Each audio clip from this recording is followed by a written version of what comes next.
Hello, sports historians. Welcome to another episode of Sports Stories with Denny Lennon. We continue with our Uninterrupted series. How many guys do you know that are in the LA City Section Hall of Fame and the Southern California Jewish Sports Hall of Fame? I know one. It's Randy Rosenbloom. That's right. We're going to go 71 minutes straight with Randy, Uninterrupted. We released it over the new year, and we called it a Randy New Year. It was recorded October 14 of 2019. Enjoy Randy Uninterrupted. I'm ready to go right now. Let's see if I can do it. I've always been a choke when it came to basketball, so let's see. I know most of the people that have been on the show have been able to score, so it's be a short shot. And my best play-by-play, it's up and off the iron, so I missed again, but the rebound is good. So there we go. I actually shot it farther than I expected.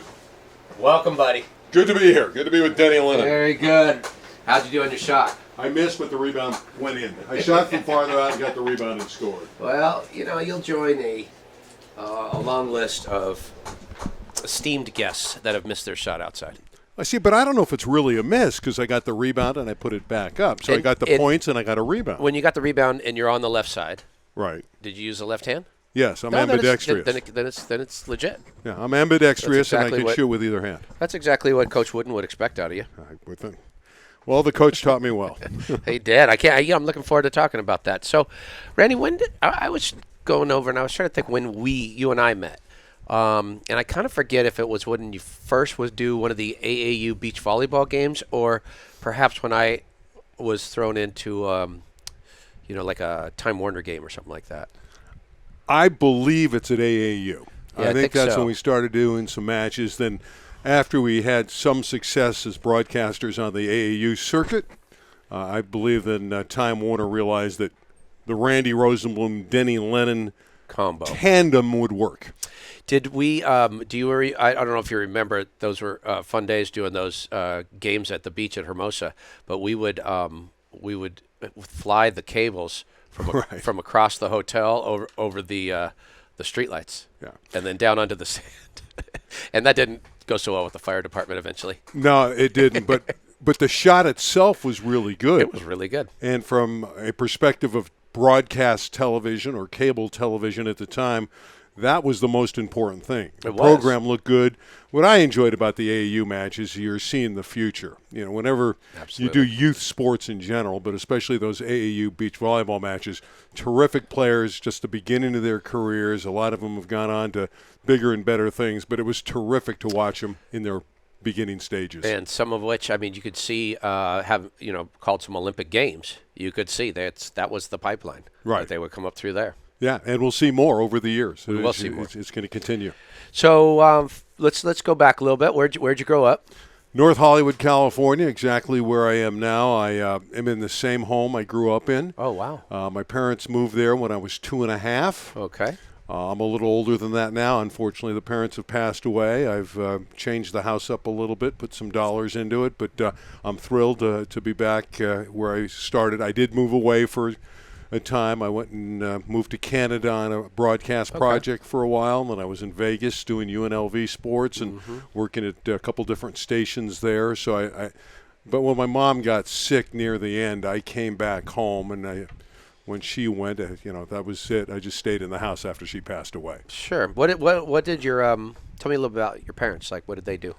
My mom was a stay-at-home mom. Okay. And I was not an easy kid. I was I would difficult. imagine. No, I was rambunctious. Verbose. Yes. Actually shy as a child, believe it or not. 5 pounds, 13 ounces. Okay. And I took that small size, and I was very shy, but I came out of it, obviously, after a period of time. My dad worked at a clothing store. Lingerie. Which one? Lucy Ann Lingerie in Beverly Hills. Beverly Hills for like 20 years. He was the brother of Slapsy Maxie Rosenbloom, and I know we're going to get into that. He was the youngest brother. So, yeah, my dad was a very quiet, shy gentleman. Seriously, had a great personality once you would open him up. But it was my mom. She was the one who was outspoken and was, I think I take after her a little bit. You have brothers and sisters? Nope, I'm the only child. In fact, I'm the last Rosenbloom. Oh, okay. That's it. When it finally ends for me, hopefully in about 40 or 50 years. Oh man, that'll be the end of the Rosenbloom well, we'll line. put this down for all posterity's sake. Absolutely. This will be good.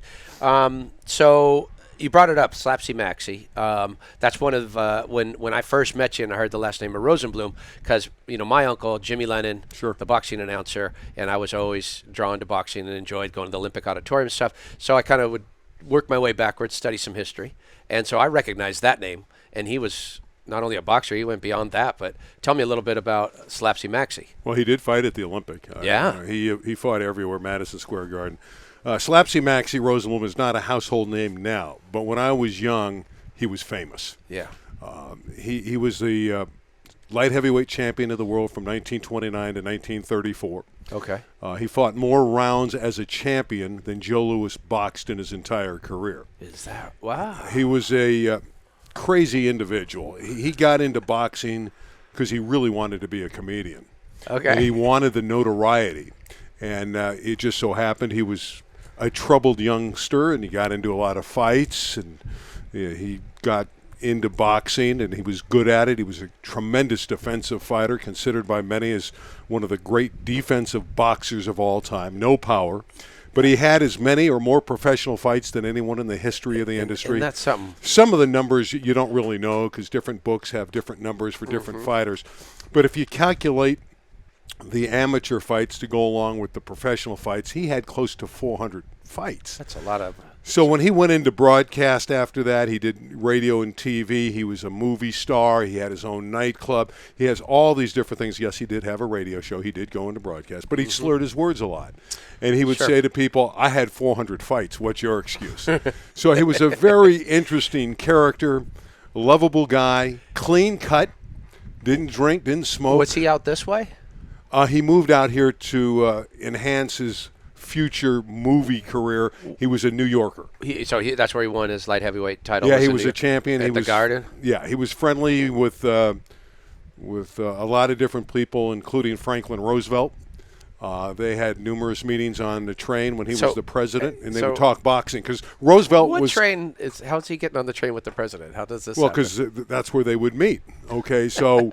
Roosevelt was on a boxing commission when he was young, and Maxie was a champion from New York, and they were pretty good friends. So this would have been okay. Maxie was champ again in 29 to 34. Sure. And again, I don't know the exact times that's and dates, but yeah, he was tight with a lot of people.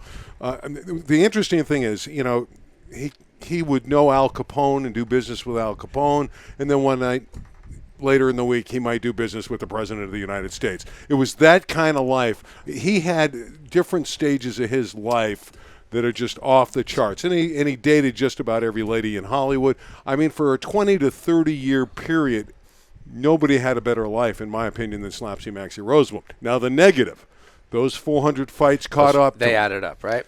And even though he was a great fighter, you take punches, like Muhammad Ali. Sure. And as he got older, he did not age well, and he didn't live very long. Yeah, he died in his late 60s. 6 years, yeah. So he died, in like 76? Correct. So you knew him as a youngster? Very well. I did the eulogy at his funeral. Oh, wow. We were tight. I was like his kid because he didn't have any kids. He was living in Hollywood at the time, and he would come to my house, literally the house I'm in now, 2 times a week. At least once, but sometimes 2 times a week for dinner. My mom would make him dinner, and we would sit around and talk. I heard some story about he enraged Hitler at some point. He enraged Hitler because he beat Hitler's fighter. Oh, they fought. Okay. And he beat a designated great fighter in New York. Max Baer? No, it wasn't Max Baer. It was, I'll think of the name. Because Max Baer was a heavyweight, right? It was Adolf Hauser. Yeah, there's the name. It was Adolf Hauser.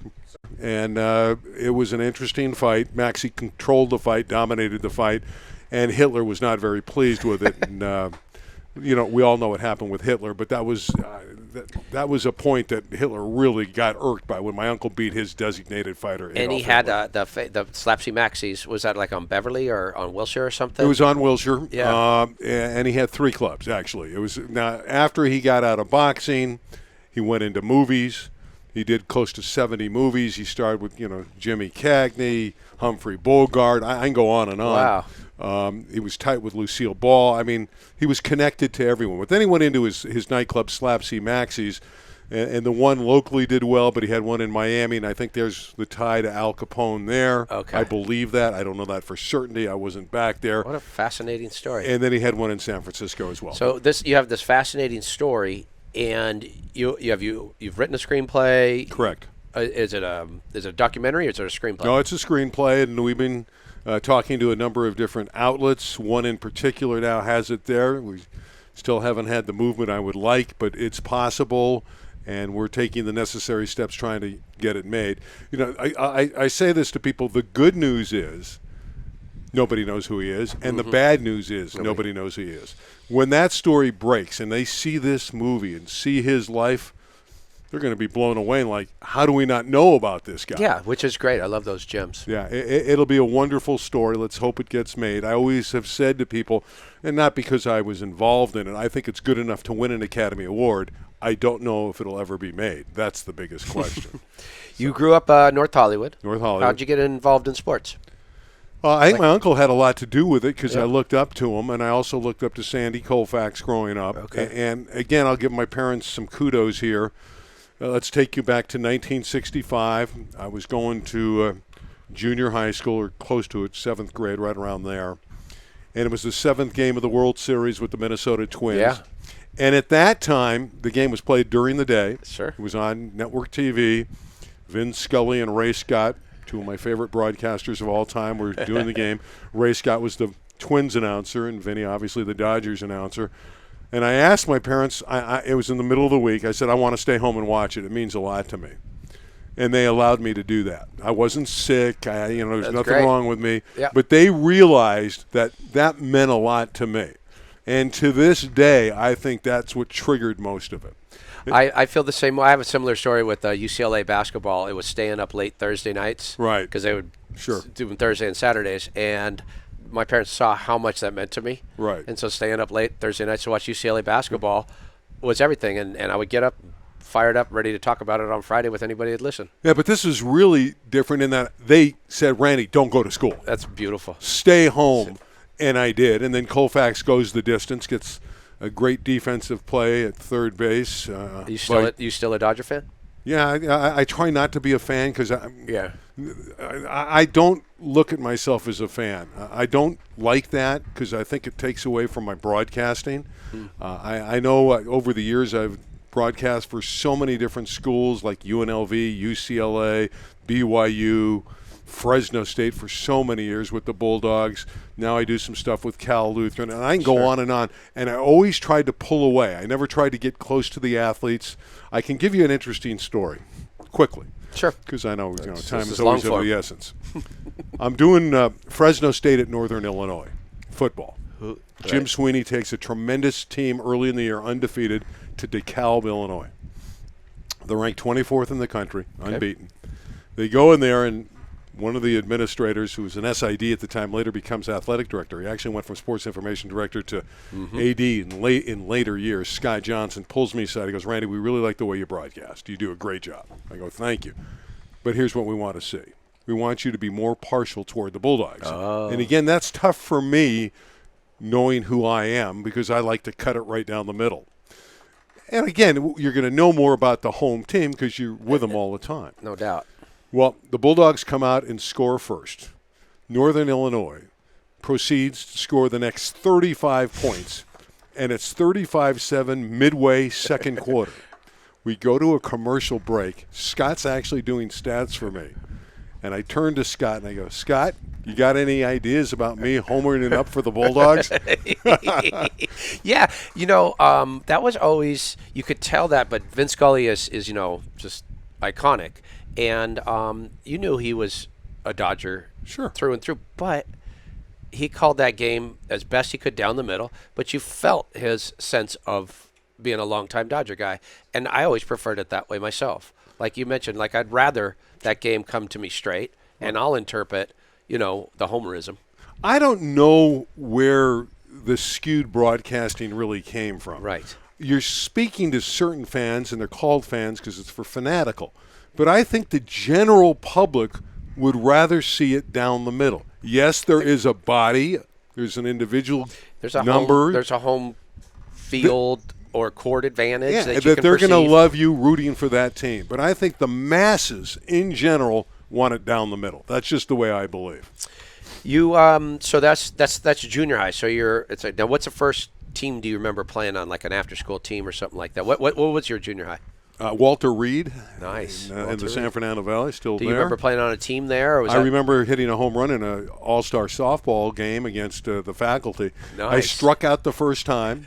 Bradford May, who now is my director for the Slapsy Project, and a very famous director doing a lot of Hallmark movies and a lot of other stuff. Bradford's a great guy. He was managing my junior high school team. I strike out, and he comes up to me and he goes, "Randy, I may have to pull you if you hit like that again." Next time I come up, I hit it into the street, hit a home run, and I was the hero for a minute. Isn't that fun? How you remember these things? Yeah, that'll never forget. That's a childhood memory. Were there other adults that took an interest in you towards athletics and kind of moved you in the right direction? Well, another interesting thing about in junior high it happened as well is I flunked my shot put test during the regular year. Shot put test? Shot put. We had a test on how far you could throw the shot put. So specific. Is that the only thing? You took like a math test? I don't remember. Like, okay, I'm sure we had. Those time. I failed for sure. but we took a shot put test and I flunked. So I'm sitting. Wait.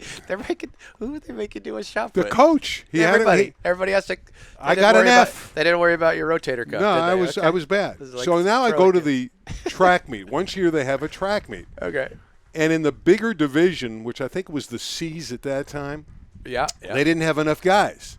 And the coach turns to me and goes, "Randy, get in there. Get your clothes. Get in there. Get your gym stuff on." I go, "Coach, I flunked the test." He goes, "I don't care. I need a big guy. Get in there." I go out. First put, I take the lead. The second one, he says, "Throw it out of the ring." I set a record which lasted 8 years. Come on now. No, true story. Wow. Went on, didn't break. I broke the 8th grade record. That was in 7th grade. Broke the 8th grade record, missed by a few inches in 9th grade, and was an all-league shot putter in high school. Who was that coach? Mr. Walters. Ken Walters. Ken Walters. I love it. Walters, yeah. I like those names for the past because I like to think, too, because I coached in elementary school for so long. Right. And they have influence you know what on it's you. like to get a young athlete started. And there's just that moment where it clicks. And but it's so odd, and it was so arbitrary. Rosenbloom, get in there.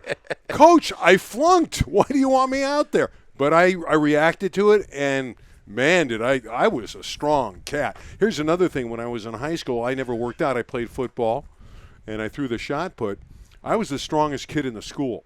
In high school or high school? In high school. Hollywood. This is North Hollywood. North Hollywood. You know me, Denny. I leap around. Were you the Huskies? I was a Husky, yeah. I was the Husky, but I was big. Did you shop in the Husky boys section? Yeah, I was. I had to with my size. But I went into the weight room on the machine, easily would bench 300. I never worked out. Easily bench 300. On the machine with my left arm, and I shot put it with the left. I'm ambidextrous. Okay. I right with the right. I could bench 200 plus with one arm. I would never work out. I would do it a few times, put it down, and walk right out. But I never worked out. I was strong, but I didn't know how to play football. I was a horrible football player. Football and track, those were your two sports? Yes. Tried basketball, but after what you witnessed with me coming in here, you I can like see that why. You cleaned it up with the left hand. Yeah, well, I made a hook. I made a left-handed hook when it was, again, against at Walter Reed. I told you the softball game, I hit the homer. Sure. Well, we also played the faculty in basketball, and for whatever reason, they came out and greeted me as I came across half court, and I must have been 35 feet away, and I got stuck near the corner of the court, and I threw up a left-handed hook, and the darn thing banged in.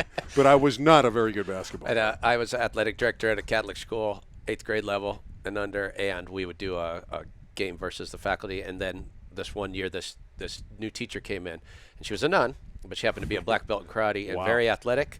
And when she started injuring all my players, I had to cancel that series, Randy. I had to cancel that series. Sister Martha.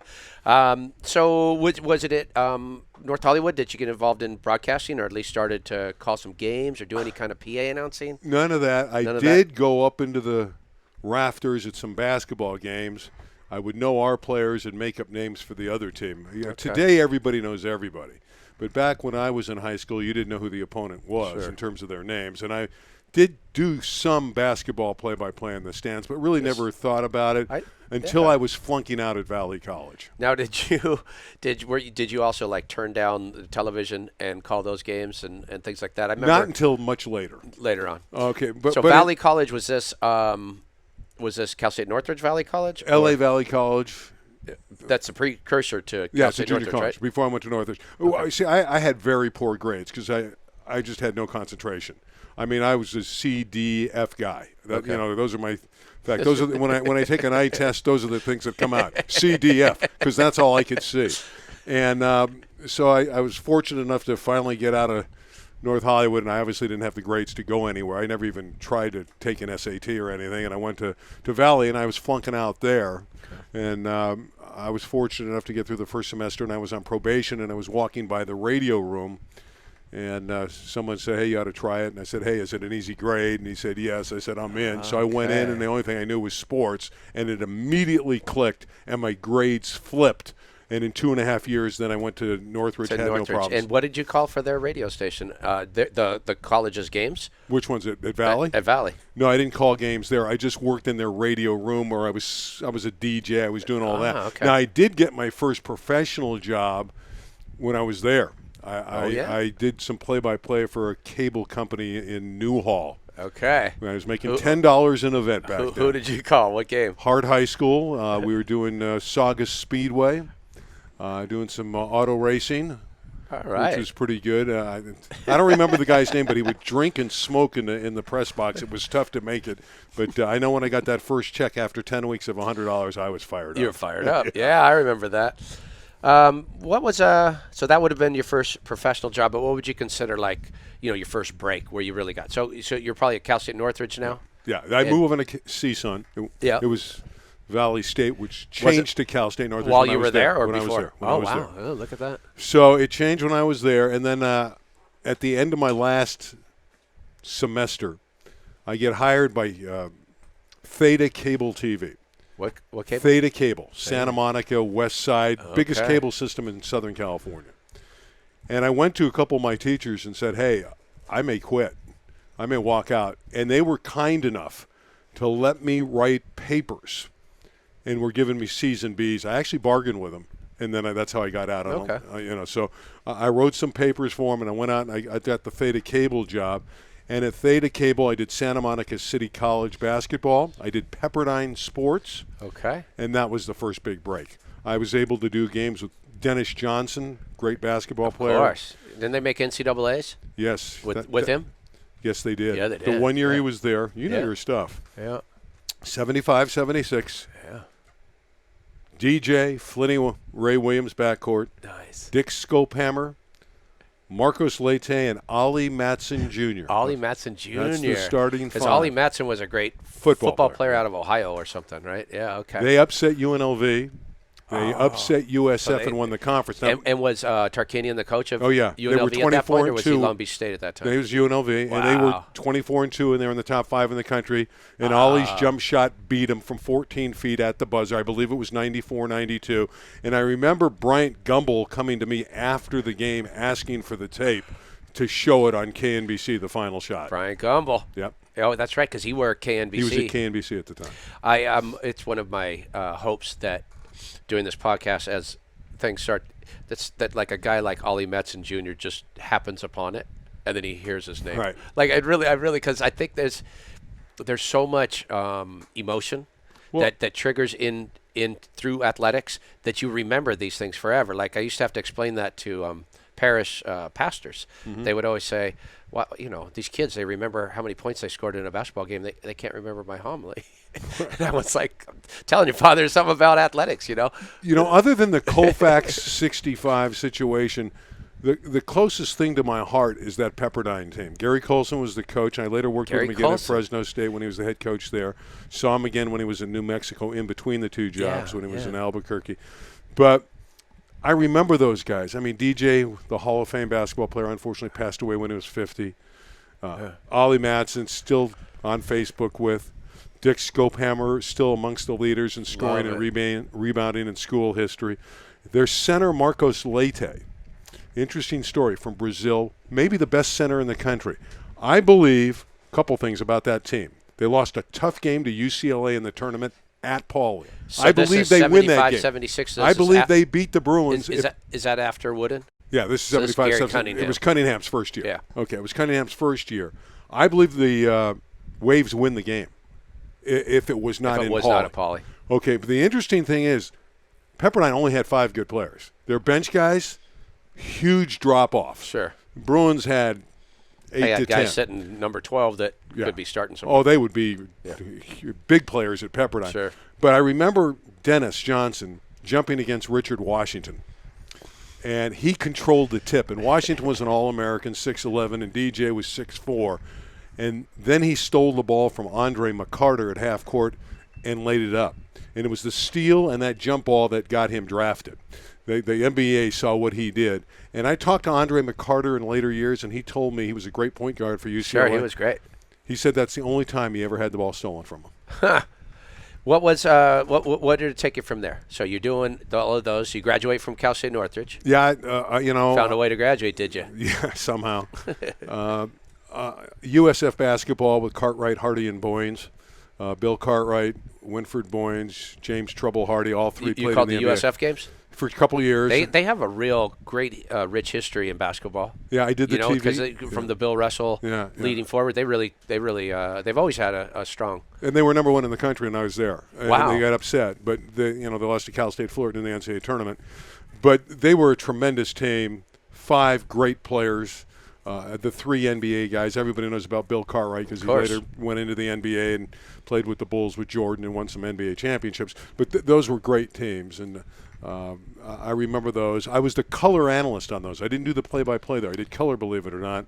I work with Joe Angel, who has always done a lot of Major League Baseball, and John Miller, who was the voice of Orioles. Yeah, the Orioles, the Giants. And now Major League Baseball. Yeah, he's doing the Giants, and he did Major League Baseball. He was ESPN's number 1 guy on he does Sunday a great Night Baseball. Vince Scully impersonation. Right, I was at the table, and he would do it. He's hilarious. Yeah. One thing about John, he always looked old.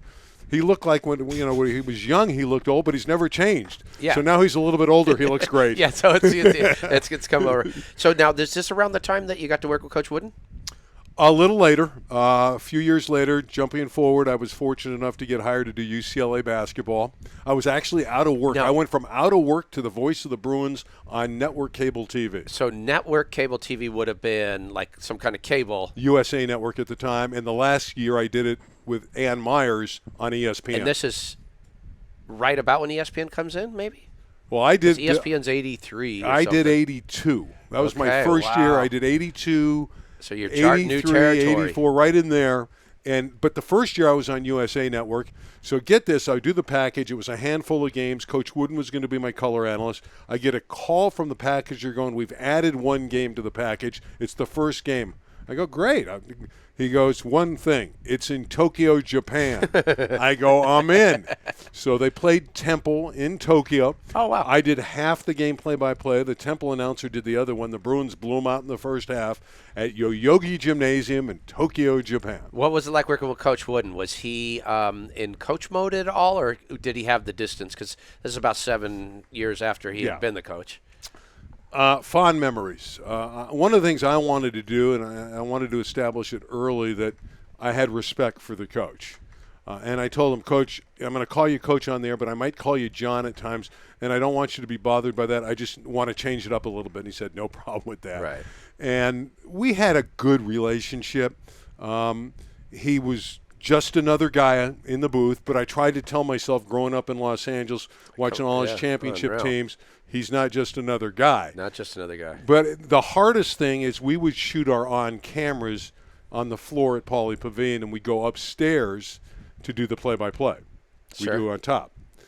Well, Coach would start signing autographs. People would start coming up. And I was the bad guy on all home games. So you had to. I had to yank him out of there, or he would have stood, and we would have missed our – He's so polite. I mean, but again, he's such a nice guy when he does that. Yeah. Yeah, but our on camera would have been good because that was on tape already. But Coach, we got to get upstairs, so I had to do that every time. So, and did you find him to be a good analyst? I thought he was okay. Again, I was into my thing. He had insight, obviously. I've worked with greater color analysts if you're just breaking them down from a broadcast perspective. But heck, he's John He's Robert Coach Wooden. That's right. So Was he afraid to be critical of players? I don't remember that. I think he just kind of saw it as he the saw side it. of him that I enjoy so much digging in, because we work with the John R. Wooden course and with Wooden's Wisdom on this podcast, both of those groups. And so just digging into his archives and stuff, some of the clips of him when he gets a little riled up are fascinating. He is a competitive guy. You can't do what he did without being competitive, yet he'll always talk to you and say, we never mentioned the word win. Right. We always talked about this. Oh, wow. This guy, he was a competitive guy. So I just wondering if he just turned it off, or if he was saw able to. it once. I'm not sure I really should share the story, but Please. I will. This will give you some notoriety. The producers wanted Larry Brown was the head coach of the Bruins when we were doing the games. The producers wanted John Wooden to interview him, coach with coach, that we're going to put into the show. Larry Brown turned him down. Oof. So one of the SIDs came over and told the coach, Coach Brown doesn't want to do it. We'll get you an assistant if you want. And Coach, that wasn't what the producers wanted. That's the one time he was irked, and I kind of had to settle him down. Would Larry Brown do that because he's trying to escape the massive shadow that Wooden left over the program? I don't believe Larry that. Brown I was think just Larry Brown was probably distant to the media, even though his brother was big in the media, and certainly in later years, Hubie's very big in the Larry media. Brown was a terrific coach. Everywhere he went, he did nothing but win. And I was upset when UCLA let him go. I felt like he should have been their guy. And when I interviewed him, because I did interview Larry Brown on a few of the shows, I had no problems with him. I know he'd always slap me on the leg. We'd sit down in the stands. He'd slap me on the good job and see you later. I mean, but he'd come and go fast. So I could see that maybe you might have a point. Maybe he didn't want to get involved with the aura of Coach Wooden. I could see that. Yeah. You've you've said that the highlight of your career is calling the Olympic Games. Not even close. Not even close? I can give you some great memories. What, you're going to say AAU beach volleyball was better? Well, it's up there. Yeah. In all candor, I mean, the softball World Series a number of years ago, 92, Lisa Fernandez pitches a shutout. Wow. I'd call a walk-off homer by UCLA to win the national title. No doubt. That's up there. U.S. winning the gold medal in rowing in 2004. Now, when they won that gold medal in rowing, that's where you made the drought is over. Yeah, for the and that is kind of like, do you believe in miracles, but in the rowing world? Right. Is that accurate to say? Yeah, and I had it teed up in my mind. I never thought I'd really use it because I didn't know if the United States would win a gold. But their women, the sequence on NBC was interesting. They play the women first. Okay. So the women wins the silver. Commercial break, come back. Now, they threw the commercial break in later. I didn't have that. And now we're down to one race in the heavyweight eights. We've been destroyed in every of the other events in rowing. Okay. Americans didn't compete. The only ones they competed well in Athens were the heavyweight eights, the 8-man boat. This is Athens 2004. Athens 2004. I know we're all over the board. No, this is good. We're all over the board. So, like I said, the women finish second. They get the silver. It's one chute I'm looking at. They come out of the chute. This is it. All or nothing. It's 2,000 meters. They're at the halfway meter, 1,000 meters. They have a big lead, and I'm thinking, this is it. Now it starts coming to me. We get to a point where I know the Americans are going to hold off the competition. I'm turning to Yaz Farouk, my analyst. I wanted her to take the big moment. I wanted to give it to her, and she didn't say anything. And she was a brilliant analyst. Okay. Yaz did a number of Olympics. But she's letting you do yours. She just didn't take it, and I turn, they cross the finish line, and I go, the drought is over. It was 40 years. They hadn't won that event in 40 years. Wow. Okay. Well, that's what pops up, But I had it teed up in a perfect that's situation. What pops up. I'm sure in that, not just in the Olympic watchers, but especially in that community. Right. That's their call. That's a call. And is that a fun part of the job for you? Yeah, I love drama. As a broadcaster, even on a podcast show like this, I can get lazy with my mouth. I get bored. I don't like necessarily doing interviews. I even get bored and sometimes go out in left field on broadcast. But when there's drama, when there's big moments, I can play with the best of them. You will lock in. I will lock in. So your first Olympic Games, 84? Public address in 84. What'd you do? Basketball. I was a public address announcer. One of 3 guys rotating at the Forum. Are you familiar with the 3 C's of public address announcing? I'm not. You got to be clear, concise, and correct. 1 out of 3 isn't bad. I was somewhat clear. My uncle, Jimmy Lennon, took me Sure. aside after announcing some women's pro beach volleyball, and he had taken notes throughout the course of the day. I could have used his help. And he told me everything I said wrong that day. And I was excited just that my uncle, the great boxing announcer, was there. Sure. And then he started telling me everything I mispronounced. And he finished by saying, and boy, whatever you do, don't embarrass the family. That's yeah. great. So that improved me quickly, Randy. The other 2, Denny, the other 2 So what was your public address job at 84? 20 men's basketball games. Michael Jordan and company. Come on. Yeah. So. Is that right? Oh, yeah. So the so other you were the 2 one who public announced them coming out on the court? Oh, yeah. Wow. Patrick Ewing, Michael Jordan. Come Oh, on. yeah. That's awesome. So the other ones who did it, the other 2 public address announcers, Yeah. the late Don Sawyer, who did the Bruin games for many, many years. Okay. I was friends with Don. And that's where I became friends a little bit with John Ramsey, who, to my mind, is the greatest public address announcer in L.A. history. Okay. Did the Dodgers, Lakers. He did everybody. Sure. He was just the voice of Los Angeles. What a sweetheart. And again, I knew Don from my days at UCLA and all that stuff. I did not know John. And John Ramsey was a phenomenal guy. Unfortunately, we've lost him. But that was great. And it was supposed to be a volunteer position. Yep. John said, no, I'll do it for inexpensive, but I won't do it for free. And because of John, we all got paid a little bit. So Okay. John Ramsey was a phenomenal guy. So that was 84. You know, one of my heroes growing up and watching high school basketball was Leon Wood. Played at I got St. Leon Monica. Wood stories, too. And Leon Wood was on that 84 Uh-huh. team. As a matter of fact, he set some kind of Olympic assist record when he set the state scoring record as a high school player for St. Monica. And and now he's been a long-time pro, referee. And I would love to get Leon. So I'm just yelling a little shout out. Hopefully Leon recognizes the last name and listens in, and it'll get a hold of me because he's a good guy. I used to know him. He owes me $20. His son is an assistant coach, or was last year at Santa Margarita Catholic. Okay. And so I told his son he owes me $20 on a game we bet. I think it was Pepperdine Loyola 1,000 years ago. And he told his dad, and he goes, I don't remember anything. I'm not giving him $20. I don't know. I'm going to collect. I'll collect for you. See if right you get the here $20. on I don't really podcast. care about that. But So you're a PA, and then what was your next Olympics? Which one? 92, Barcelona. I did the Olympic triple cast. I did the volleyball indoor. I worked with the late Kirk Kilgore. We built a tremendous relationship. Kirk was a great guy. We became very close. He lived close to me. He lived in Van Nuys, and I lived in North Hollywood, so I would go over to his house. He was a quadriplegic, as a lot of people may or may not know. He hurt himself in playing volleyball overseas in Europe and Italy. Right. Yeah. But the Kilgore Cup, I think, is still giving out UCLA USC game or something. They would bring 4 teams in there, and they would exchange. Oh, that's right. At the Kilgore Cup, and Kirk and I were close friends, and I emerged as a volleyball announcer greatly because of him and Marv Dunphy. Okay. Marv's the longtime coach, now retired at Pepperdine, and Marv taught me a lot. Marv was instrumental. We're still close friends, and Kirk was just great. I would go to his house, and we would just go over every little detail. I was fortunate to have him just a couple miles away where his house was to my house. And so that's how you could learn that sport and anticipate when you're calling the play-by-play. Yeah. That's brilliant. And then what was the third Olympics? We had Athens and in between Atlanta where I did the beach. Did the greatest beach volleyball match in the history of the sport, and I'm proud of that. Karch and Kent Steffes and Hinkle and St. John Smith. St. John Smith. I don't think people realize it. I caught him at the tail end of his career, right?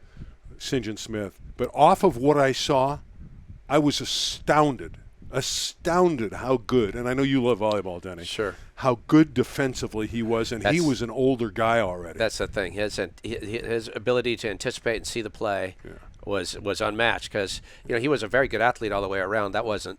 It was just his ability to anticipate, and he just had those amount of repetitions. As did Karch, just for so long. But Karch spent a lot of time playing indoor, and St. John played primarily beach, minus the UCLA run. Now, you've seen more volleyball than I have. I know that's your sport, and you've been involved with it for many, many years, and more of the beach than I have, even though I got involved with it. I cannot imagine anyone in the history of the sport being better than him controlling the ball the way St. John Smith did. His ball control was unbelievable. It was astounding. So was Karch. Karch right.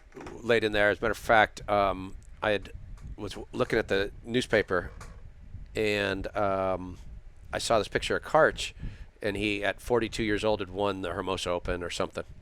And I thought, that's really lazy of them because they had the same exact picture last year in the times when he won. And I actually had taken and cut out that picture, and I went, and they were different pictures. But what it showed me was how consistent Karch was in his approach to the game. That he was, didn't matter how old he was still getting that low, had that platform, had that technique. And I was like, wow, that's why he's him. And, same with Singe. You could you could look at Singe over the years, and you're not going to see, that technique is always going to be nails. It was a one-set match. It was pool play. It wasn't a medal match. 4 match points for Henkel and Smith. Steffes and Karch fought back and won it. And there was a real rivalry between those two going on at the time. And Karch afterward basically apologized to Henkel and to Smith, saying, you guys really deserve to be here. You guys were great. It is still to this day considered the greatest beach volleyball match of all time. It was time and place too, right? Because Atlanta. Beach volleyball had become unofficial. This was the first sport. time.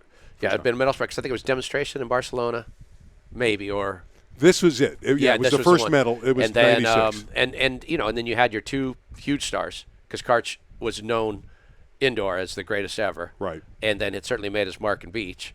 Sure. And then St. John, of course, had this long run of being in popular culture along with being the beach. And, there's this great time in beach volleyball when you had AVP on the weekends, and then there was another 2 nights, WPVA and the Bud Light Tour. Sure. And beach volleyball was really in the public consciousness. And anyways, I was really that was fortunate. a really big moment. I was really fortunate to be in the right place at the right time. I kind of wanted in my heart, because I was friendly at the time with Smith and Hinkle. I'd watched them practice. It's not that Karch is a great guy. I don't know Steffes a little. I just met him a few times at the Olympics. But, I was kind of rooting for the underdog. And they had 4 opportunities to close them out. Couldn't get it done. Give Steffes and Karch all the credit in the world for pulling it out. But again, and they went on to win the gold. And give them all the credit in the world. You called a lot of college sports through the years. Sure. So BYU, what do you remember there? Steve Sarkisian at quarterback, finishing in the top 5 in the country. 96 was the year. I had just come back from the Olympics. I remember that they won every game I did on TV. It was the blue and white television network. I took over for Craig Bolerjack, who went on to network. And it was a lot of fun. I did 2 years there. The second year they were just an average team. But with Sarkisian there, and we didn't do the Washington game, the one they lost.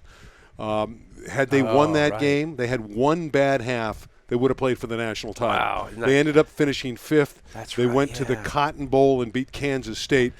For many, many years, I did the Outback Bowl. I did the Outback Bowl on network radio for 12 years. And I remember Outback Bowl, Tampa. That's right. So Tampa. I came back into my room. Important question. Did you get to watch that BYU team. Did you get to eat whatever you wanted at Outback when you did the Outback? They brought us food in the press box. It's important. Bloomin' onions, baby. Okay, so during that BYU Kansas State game, I come into the room. It's near the end. I had just done the Outback Bowl. K-State's coming down the field to score to win the game, and I'll remember Omar Morgan, a defensive back for BYU. I had done their games. Intercepted it inside. They were inside the maybe 10 or 15. Right. He intercepted, preserved the game. BYU wins the Cotton Bowl and finishes 5 in the country. That was unreal. Was that the Snyder coached Bill K-State Snyder, team? yeah. Wow. Bill Snyder and Lavelle. I love Lavelle Edwards, by the way. Lavelle Edwards. One of the interesting things I've heard from athletes, volleyball players, basketball players, so in arena settings, they always said that the Utah fans were the most abrasive. I didn't find that. Isn't that interesting? I didn't find that at all. I thought they said they were the loudest and certainly cheering for the home team, but Sure. they also were, anyways. UNLV, what do you remember there? I'll get to that in a minute, but I just want to say about Lavelle at BYU, and they always had 65,000 at Cougar Stadium. You'd see his stern face on the sideline. You'd say, that guy has to be a creep, right? He's got to be a bad guy. Could not have been nicer to me. Nicer guy. I remember I came back to do a BYU football game on radio the following year, ironically, after I'd done the 2 years of TV. Lavelle was doing his pregame show up in the booth before he went downstairs. Mm-hmm. He personally came over and thanked me, Randy, for 2 good years, and I'll never forget that. Lavelle Edwards was a class act. UNLV, what do I remember about that is Randall Cunningham. Randall was our quarterback. I did 3 years of Randall. Wow. 82 to 85. I love Randall Cunningham. I can give you another story when I did one of his games with the Vikings too. But Randall was just fun to watch. He made magnificent plays. He still to this day has played for the greatest team in UNLV history. He won 11 games. Sure. He wasn't the starting quarterback when he began there his first year, but his junior year when they won the 11 games and went 11-1, they lost to SMU. But does that stadium still stand? I'm confused about where the Raiders are building. No, it's a different. They're going to be at a different stadium on the Strip. Okay. If you're on the Strip now, you cannot miss. Yeah. It's right next to the freeway, with the new stadium. But they played out at about 7 miles off of campus. Okay. So at the Silver Bowl. So Silver Bowl. Randall Cunningham. Great memories. Unbelievable plays. I remember a game. I know Jake Downey, one of our friends, is working on this show. We're playing San Diego State at the big stadium in San Diego. UNLV ended up winning the game easily, but I remember there's a play where Randall threw the ball across the field and it's intercepted. And you're thinking the guy's going to run down the field for a touchdown. And I see Randall race across the field. Now, normally a quarterback would push the guy out of bounds. Randall shoulder tackles him. You see the guy who intercepted it spin. The ball flies out of bounds. The interception still stood. But Randall almost decapitated the guy. And here's the other thing about Randall Cunningham. Twice All-American punter. He averaged 48 yards a punt. I did not realize that. Yep. Did he punt for the Eagles when he played there? No, but he did have a quick kick for the Eagles, which is the longest punt in NFL history. I love it. 98 yards, cannot be broken. Wow. From the 1 to the 1. Look it up. Randall Cunningham that is beautiful. has the record. Now, I heard stories he wanted to place kick for the Rebels. He's like a throwback and a prototype for the future type of quarterback, right? He's the guy who does all of the skill work for you, like the great quarterbacks would. Yeah. And then he's also what we will see. Now, Michael Vick and all the others. And what we see today, everybody just, big, Mahomes athletic and Watson. quarterbacks that can run. Yeah, Randall was the guy. He was. And when he broke containment, you really wanted to keep him in the pocket. And some of the coaches there wanted to keep him in the pocket. I'm saying, guys, I go, gentlemen, when he breaks outside of containment, they can't defend the receivers downfield. Was he lightly regarded as a pro only because he came from a conference that wasn't one of the big universities? And no. Because he seemed to come – to me, he came out of nowhere. When I was watching pro football, I was like, whoa. Well, I had a close friend who was the sports information director at Pepperdine, Bob Rose, who was at Stanford as the SID later. And we used to argue, I'm telling you, my guy's going to be better than your guy. He had Elway and I had Cunningham. He won. But Randall still had a phenomenal career. No, the concern on Randall was not where he came from. They knew he had talent. They thought his delivery was too slow. Okay. But the way he delivered the football, but that obviously didn't pan out. He had a tremendous NFL career. Tell me about Fresno State. Well, it's a quarter of a century doing different Bulldogs. I went away for a while. I did Trent Dilfer's games. I did David Carr's games on TV. I did one of Derek Carr's games on television later. I still am associated. I don't know if I'm going back this year. I hope they don't see this. I don't do the men anymore. I did after many, many years on TV, the local TV package went away. It was a local TV package, which had historic numbers in their marketplace. So then I did radio with a gentleman by the name of Paul Leffler. I did color when he would leave for his ESPN radio assignments or TV assignments. I would fill in on the play-by-play. Then when they brought in another gentleman to do the analytical work, they wanted a coach. I got moved over and did the play-by-play for the women, which I still do. Almighty. I don't know if I want to do it anymore because I have a local television package with KDOC now that has expanded, and I'm doing college and high school basketball, the best teams in Southern California in high school, and I'm doing some Big West TV there, and it might be too much. I have to make that decision tomorrow. Jeez almighty, Randy. Yeah. Wow. I got tired just listening. Because if I do the women's games – to go with the TV package, I'll be doing 40, 50 basketball games in a 3-month period, and that's a lot. One thing during the games I would do with you, it always fascinated me how you seem to know an entire roster, even if we were just doing a low-level high school team or if we were doing a credible, college team. And you seem to know the roster, you knew background on the coaches and all of this. Do you have some kind of terrific memory as you've I gone did. through time to be able to I did. compare it against other people's? I remember a touchdown call I made with Randall Cunningham to Michael McDade in Fresno at the California Bowl, which no longer exists. That was Randall's final game. Ickey Woods was on that team. He was a freshman running California back. Bowl, would that have been at Anaheim Stadium? No, it was in Fresno. Fresno. A harbinger of things for me to come. Okay. But I remember that call because I made the call. I gave the yard lines. I gave the blockers going downfield. And as I look back at that now, I can't do that anymore. I can't see, and I don't have that kind of recall. When I was younger, I had amazing recall. I'm watching shows now. In certain ways, I'm stronger today than I was a long time ago. In other ways, I can't compete. And that's one of them. My eyesight isn't nearly as good as it used to be.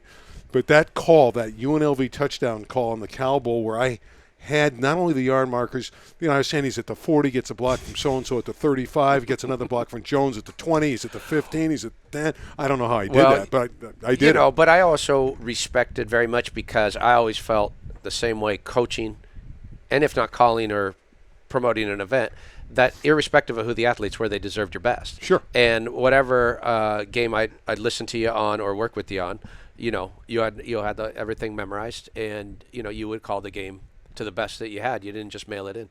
Well, there's a lot of guys I looked up to. He was Scully, Ray Scott, I mentioned before, and there were many others. There was also Columbo, and I'll tell you why. The detective. Columbo, the last thing he always asked, I got one more question. And that is Randy Rosenbloom to a T. I love and it. I would always go back with these coaches Did these players just to go. assume our audience would know who Columbo was? No, that's why I wanted you to explain. That's why I did. So, but Columbo's I would one of my always favorites. go back to people getting information. But I got one more question for you. I got one more question. And I would try to get as much That is information, brilliant. and I still live by that creed. There's a few more questions I'd like to I ask. can spend the month So I have with a question. Oh, I got more for you, buddy. Fire away. Wait till we got a quiz at the end. You're going to like this. Well, I know what it's going to be. But I had a poster up in my room as a kid. It was of the great O.J. Simpson carrying the ball for the Buffalo Bills in that 2,000-yard season. Mm-hmm. It was big. Anyways, I understand that you worked with him on an HBO. Not directly. I met him later at the Olympics. I believe it was Atlanta is where I met him. But I did the voiceover on an HBO series First and 10. Oh, I see. Okay. And it wasn't just a normal voiceover. It was an episodic. It was a very popular series on the network. I did 11 episodes. And I just recently, 2 weeks ago, went back to look at them. And there's 4 or 5 of those shows where I'm the main character. And that really, I have more pride on that show now looking back, realizing that it was Delta Burke, O.J. Simpson, and a lot of big names on that program. And the fact that they trusted me enough on certainly 4 or 5 of the shows. I was the voice of the California Bulls, and it was a storyline around this football team, much more than football. But on 4 or 5 of those shows where I had 30, 40 lines, I mean, you're talking a big chunk of the program. So I'm very proud of that. First and 10. You do a documentary, also narration about Nick Young, the NBA star? That's true. What's interesting about that documentary? Well, I called the basketball scenes in the movie. It's a story about Nick Young. His brother was murdered. And how he and his family dealt with the young boy that murdered his younger brother. And how they had to overcome their early hatred for him and get over the fact that they killed his brother or their son, because the mother's involved too. Andre Chevalier, now the great basketball coach at Sierra Canyon with all those great basketball players. He was part of that, sure. Oh, yeah, he was one of the stars of the show because he was Nick's coach in high school at Cleveland High School. Is that right? Yeah, so it was it's a story about overcoming. It's called Second Chance Season with Nick Young. That was a great story. I'm glad Nick was able to overcome the fact that he lost his brother to that shooting. And it was so much fun for me to call the basketball scenes in the motion picture. Being named to a Hall of Fame, certainly a sign of good work, a sign of longevity, and you've done both. So tell me about the Hall of Fames you're associated with. 2 of them. The first one was the Southern California Jewish Sports Hall of Fame. That was in the mid-'90s, 96. I was doing a project in Canada, a video game, and I had to come back. I wasn't living in the United States. I was living in Calgary, and so I had to fly back for the night, and it was a great honor to go into the Southern California Jewish Hall of Fame. The oddity, as we have this air, is I just produced for them all these years later the anniversary 30-year video of the Southern California Jewish Hall of Fame, highlighting the greatest stars of the 30 nice. years. And I'm excited to, when it comes out. Yeah, I got a sneak peek at that. It's wonderful. I appreciate that. It's some of the wow. Yeah, wow. I had some Sean of the people you Green, got to sit and talk. And Amy Alcott, brilliant. Mitch Gaylord. I was able to interview a lot of different great people. It's fantastic. And it was fun. It's 10 minutes. It's a mini doc, and I'm very proud. Mickey Shaw helped shoot the show and edit it. R.J. Downey helped me with some research. The Southern California Jewish Sports Hall of Fame is close to my heart. Now, and the other one is the LA City Section Hall. Now, I am obviously, my whole life I've loved high school athletics. I think that's just it's the sense of community and the sense of history that comes with it. And for those that don't know, because obviously this is getting picked up, there's a Southern Section component to how the extended Los Angeles area works. And those tend to be, they can be public schools, but in private school districts, private schools, and the like. And then there's the city section, which have to lie somewhere within the city of Los Angeles as a component, so to speak, and part of the LAUSD, right, where the others. Okay. Now, that said, the city section tends to have this great history, but they also tend to have a lot of obstacles because they just don't have the resources to always keep up. Right. But their sense of spirit and heart is encouraging. Character. And character, right. And so when I saw that you went into that Hall of Fame, I thought I was perfect because that's the way each year, you and I lined up for about 3 or 4 years calling the city section championship games at the Roybal Center.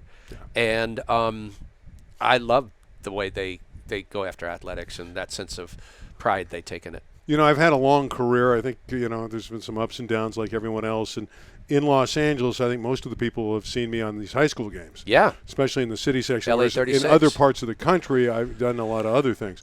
So, I've probably done 150 to 200 LA City Section championships in all the different sports: football, basketball, baseball, volleyball, tennis, track and field.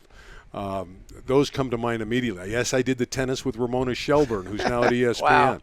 Wow. She got frustrated because we had trouble keeping the score. It was an edited show, so nobody knows that. But I love Ramona. She's great. She's in my video, by the way, in the Southern California Jewish Sports Hall of Fame.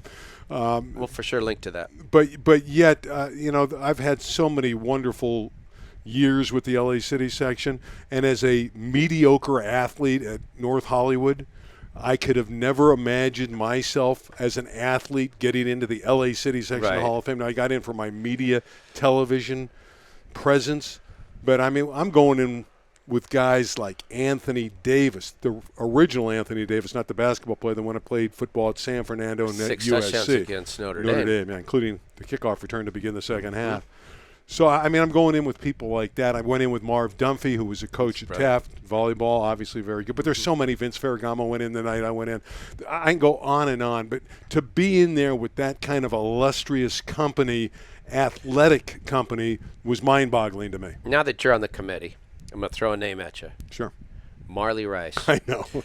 Okay? Two-time coordinating producer for Sports Stories. Love it. Right? But two-time Western League MVP. Sure. Girls basketball. Two-time All-City. One of the top scorers that Venice High's ever had. And then it's gone on to a distinguished career in coordinating high school beach volleyball for some of the city section schools. And now coordinating producer for a soon-to-be moderately known podcast. Well, they have a really good host that she's working with, so that really helps her in Denny Lennon. I would say this.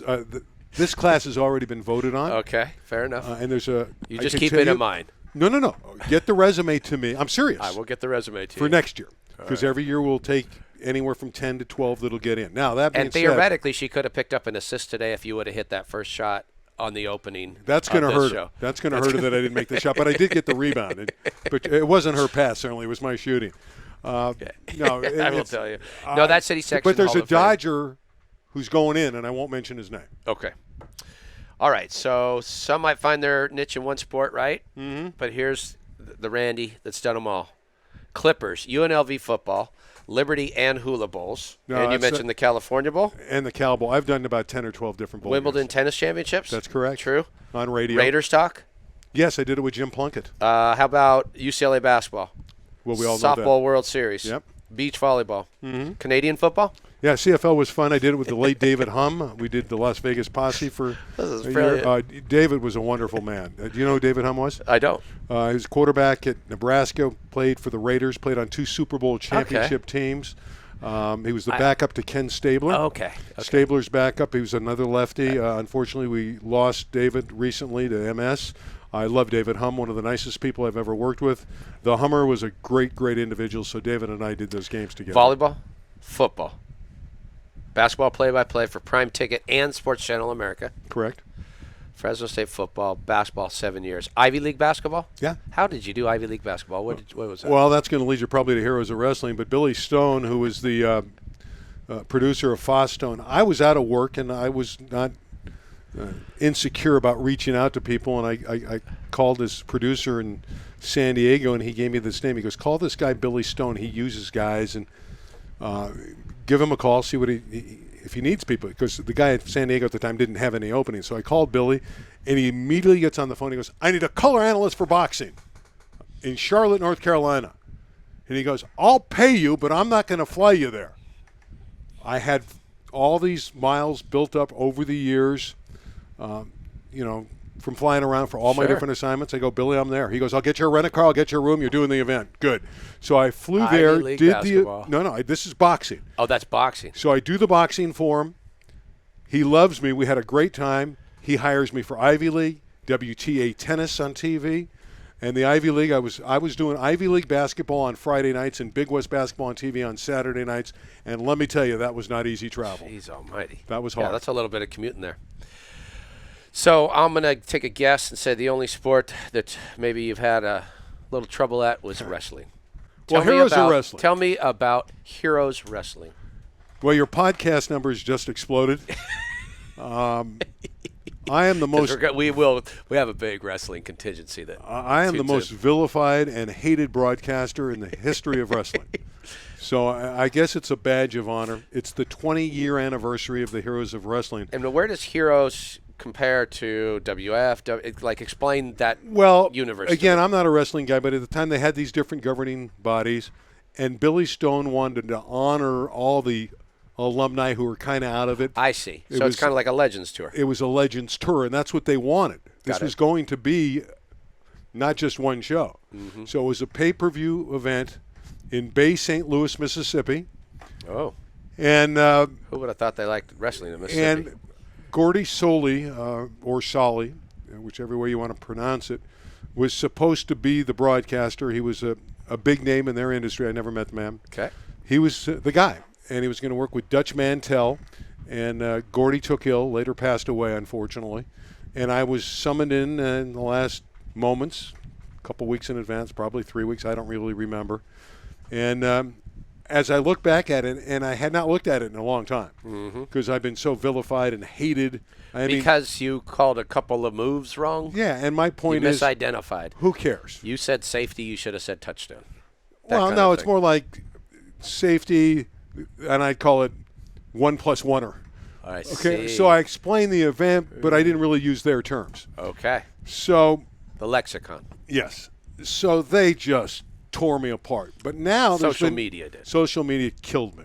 I mean, I'm the worst wrestling announcer in history. Well, okay, now, but you're first at something. Yeah, and hopefully other things. Recently, 2 articles have come out taking my side online. Okay. Long articles you can check online. I like it. Untold stories of the Heroes of Wrestling is one, and another one is from a broadcaster's perspective, which is me. That one, ironically, was done from Fresno-based because I was a longtime Fresno announcer who was involved with this Heroes of the Wrestling. But to tell you, it was an interesting experience, and it's the one thing that does hurt.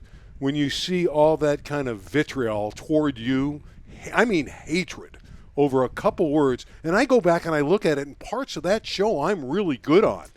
And and I was thrown in there, and there was some things that were completely out of my control. They changed endings. We had blood splattered all over our table, fake blood that the wrestlers had. It was a crazy night in Mississippi. That does. I think what we're gonna do, because I like these kind of stories. Sure. Is we'll probably we'll open up a part of our website, and we'll let the fans come on in and tell us about that night in Mississippi. I know one thing they're going to say: we hate Randy Rosenbloom. You never know who's going to come in on your side. Well, and we're gonna get to the bottom of this, Randy. Well, there'll be few and far between. We want the volleyball people to come in because that's where I feel great. I have a quiz for you. Sure. I hope you're excited about this. I was never good in school. You ready? Sure.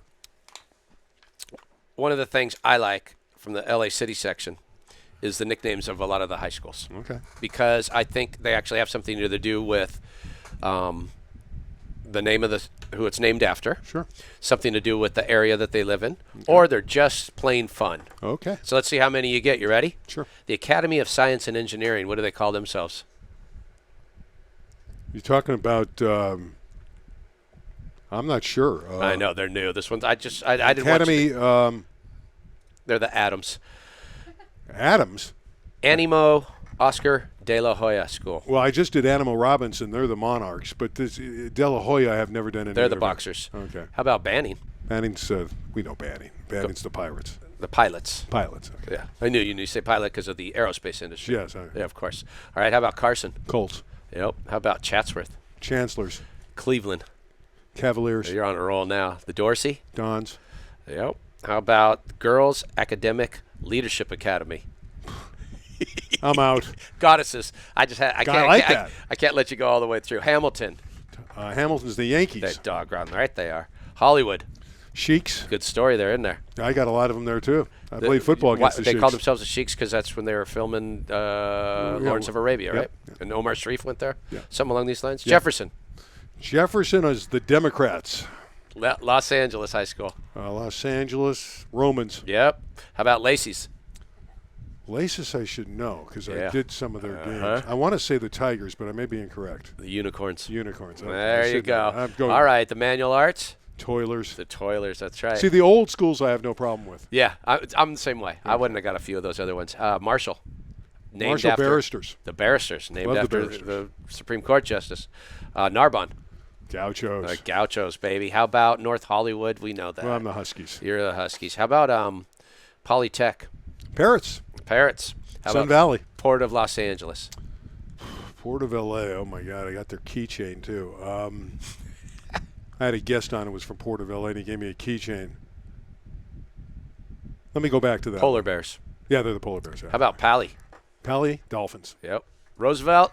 Rough Riders. The Rough Riders. How about Taft? Toreadors. Yep. Wilson. Mules.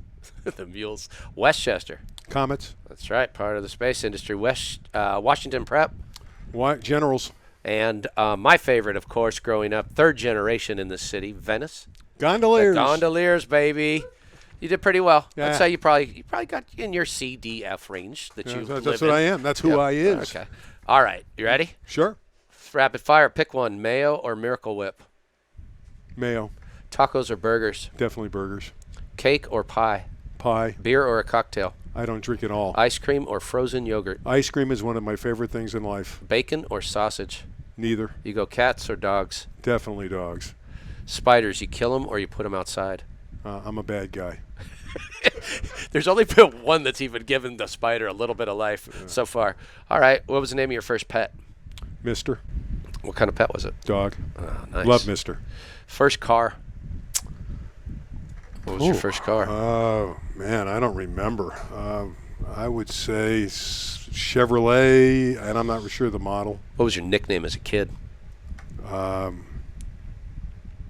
Wasn't good. Shot putter? No, it was. They would make fun of my legal name, so I don't know if we. Sure. They would call me Ira, and then they'd sing my name Ira Rosenbloom. See, the Randy came from Ira Andrew, so my parents gave me Randy when I was a kid. I see. Okay. Well, Christmas or Thanksgiving do you prefer? Thanksgiving. Yeah. I'm Jewish. I know. But, you can still I like them both. There's a lot of good basketball I games get presents on Christmas. on Christmas, though. What is your favorite ice cream, by the way? Chocolate and vanilla, it's a toss-up. Dream vacation. I've been to a lot of places, and I always enjoy going to Hawaii, and I've been there over 30 times because of events there. Is there a word or a phrase you refuse to use? There's two of them. One starts with the N, referring to a segment of our population, and the other one is a Jewish word that starts with a K that is similar to the N word to the Jewish community. It's interesting that I ask people to name the word that they don't use. I got to get rid of that question. You're the first one who basically didn't say it because you don't use it. I don't use it. Wow, took me to a new level there, Randy. Well, that's not true. I do use it when I explain the words, when we talk about it as a subject matter. But to degrade people with names, and the Jewish one that starts with the K, I was called as a kid. By a lady who was nice. She was my next door neighbor. I'm still friends with her kids. But I guess it hurt me in a way, although I don't believe that it did. I don't, I'm not bothered by it, but I still remember it. Of course. And I just think, why? What benefit did she derive by calling me that negative word? No doubt. And the same thing is when a black man or woman is called by the N word. Why? Yeah. What does it prove? I don't get it. Well, you lived a life of uplifting people in what they do, because people put a lot into their athletics. They put a lot of the effort in there, and you're the one who brings it to the rest of us. And you make it sound awesome, and you make it fun. And I've always appreciated that about you. I appreciate that, Denny. And I got about another couple hours. I have to go because I have to do a show tonight. We'll take a break. Thank you, Randy. I got a show tonight. Good luck with the program. Right on, buddy. You take care. Sports Stories with Denny Lennon is supported by the AAU. Find a local event and join at aausports.org. And remember, you can catch your favorite amateur sports live stream, replays, and highlights at ballertv.com. Sports Stories, along with East Bay, supports the Heroes Movement, a nonprofit that bridges the gap from mental or physical therapy to getting strong again through strength and conditioning workouts. This free service is available for any veteran of the United States Armed Forces. Visit heroesmovementusa.org for more information. Sports Stories, along with thousands of people across the country, also supports the My Stuff Bags Foundation, a nonprofit that provides traumatized children with new belongings and new hope. Learn more at mystuffbags.org. Sports Stories with Denny Lennon is a production of Sports Stories, Inc. and is available on Apple Podcasts and YouTube or wherever you listen and watch. Don't forget to subscribe, rate, and give us a review. It really helps spread the word. You can find all our social media links, archives, and other info on our website at sportsstoriespodcast.com. Special thanks to the John R. Wooden Course and Wooden's Wisdom. Original music for Sports Stories is courtesy of Lennon Music Productions. Original images by Sienna Lennon Photography. Sports Stories is produced by Christine Jimbo and Marley Rice. Sports Stories is edited by Bob McCall. Additional staff include Ray Castro, Teresa Dolan, Jake Downey, Carlos Haro, and Buck Magic Lennon.